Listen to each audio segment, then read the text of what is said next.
শাশ্বত বাণী।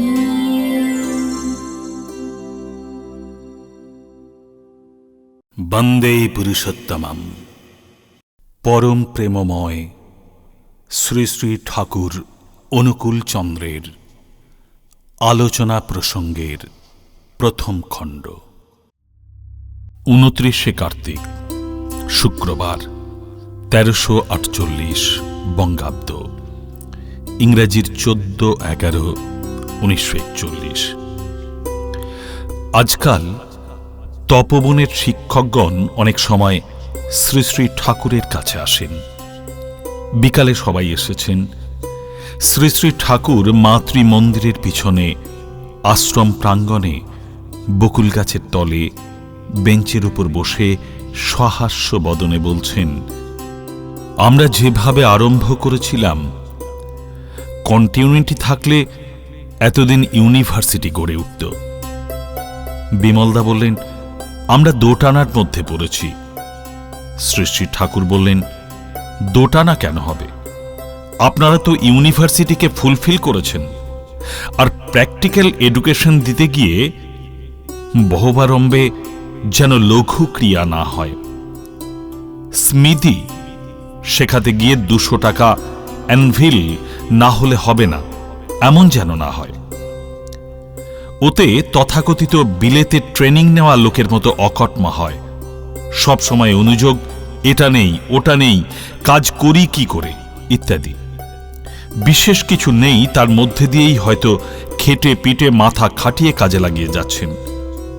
টিচারের মধ্যে ফ্যানাটিক্যালি অ্যাটাচড টু দ্য আইডল নয় এমন একজনও যদি থাকে, তাহলে কাজ পণ্ড হবে। নরেশদা বলে একজন এসেছেন, তিনি ভালো গাইতে পারেন। সন্ধ্যায় তিনি শ্রী শ্রী ঠাকুর ও শ্রী শ্রী বড়মাকে কয়েকখানা গান গেয়ে শোনালেন। 1 অগ্রহায়ণ, রবিবার, ইংরেজির 16/11/1941। সম্মুখে দিগন্ত বিস্তৃত পদ্মার চর, তারই পাশে বাঁধের ধারে তাসুতে শ্রী শ্রী ঠাকুর রাত্রে শোন। ঘুম থেকে উঠতে না উঠতেই শ্রী শ্রী ঠাকুরের কাছে আজকাল ভোরে সাধারণত ইন্দুদা, বিমলদা, ঈষদ্দা, পঞ্চানন্দা, সুবোধা, ধৈর্যটিদা, বীরেন্দা, প্যারিদা, ক্ষিতীশদা, রাজেন্দা, যতীন্দা, প্রফুল্ল এবং আরও অনেক দাদা এবং মায়েদের মধ্যে সরোজিনী মা, কালিদাসী মা, মানদা মা প্রভৃতি অনেকে উপস্থিত হন। প্যারিদা শ্রী শ্রী ঠাকুরকে মাঝে মাঝে তামাক সেজে দেন। 4:30 কিংবা 5টা থেকে 7টা পর্যন্ত আলোচনা চলে। আজ ভোরে তপবনের শিক্ষকবৃন্দ জড়ো হয়েছেন। শ্রী শ্রী ঠাকুর বলছেন, মানুষ যা কিছু করে তার সেন্টারে থাকে কিন্তু একজন। একটা বাড়ি করেছে, বাইরের লোকের কাছে হয়তো বলছে এইটা ঠাকুর ঘর, এটা অমুক, কিন্তু প্ল্যানটা হয়তো এমনভাবে করেছে যাতে সব ঘর থেকে নিজের প্রিয় পত্নীকে দেখতে পাওয়া যায়। টেরিটা কাটে, কাপড়টা পরে, সবই তাকে দেখাবার জন্য। ভালো কাজ করে যাতে 10 জনে গিয়ে তার কাছে সুখ্যাতি করে, যাতে সে ভাবে আমার পুরুষটা কম, মানুষ নয়।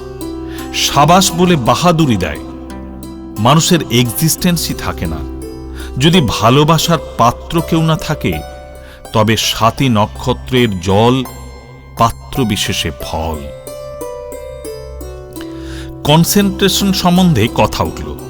শ্রী শ্রী ঠাকুর বললেন, কনসেন্ট্রেশন মানে একাগ্রতা, কিন্তু ফিক্সেশন নয়।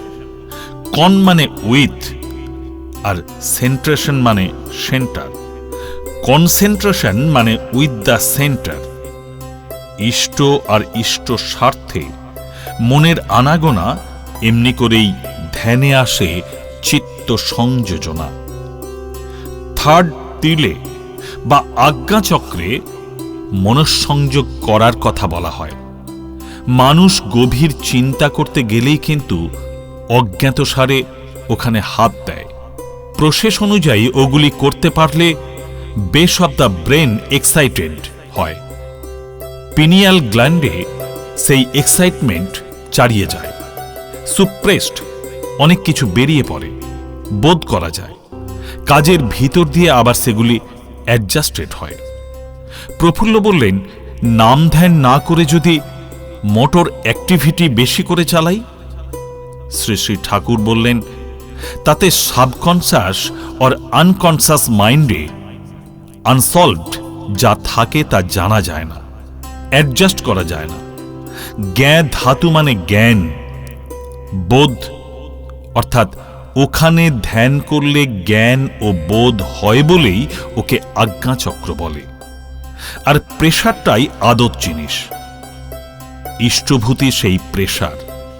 হাতের এক্সারসাইজ যতই করো, মাসলের দিকে অ্যাটেনশন না দিলে কিন্তু কাজ হয় না। কথামৃতের গল্পের মতো নষ্টা মেয়ে যাকে ভালোবাসে, সব কাজের মধ্যে তার কথা মনে পড়ে, ভাবে কখন তার কাছে যাবে, তাকে দেখলে আনন্দ হয়, তাড়াতাড়ি ভালো করে কাজ সেরে সেখানেই ছুটে যায়। অনুরাগোদ্দীপ্ত নাম ধ্যান চাই, তার প্রতিষ্ঠা ও ভরণের আকুল ধান্দা চাই। ভালোবেসে যেমনটি করে, তাই যজন যাজন ইষ্টভূতি শতই আসে। রামকৃষ্ণদেবের কথা উঠল। শ্রী শ্রী ঠাকুর বিগলিত কণ্ঠে, মুগ্ধ মদির আগ্রহে অপূর্ব ভঙ্গিতে হাতখানি নেড়ে আবেগ ভরে বললেন, মুখ্য বামুন যা বলে গেছেন অমন আর কারও বলবার জো নেই। অমন পরিবেশন কেউ করতে পারবে না। সামান্য কটি কথা, কিন্তু মুহূর্তেই আমাদের সকলের মন যেন শ্রী শ্রী রামকৃষ্ণময় হয়ে উঠল।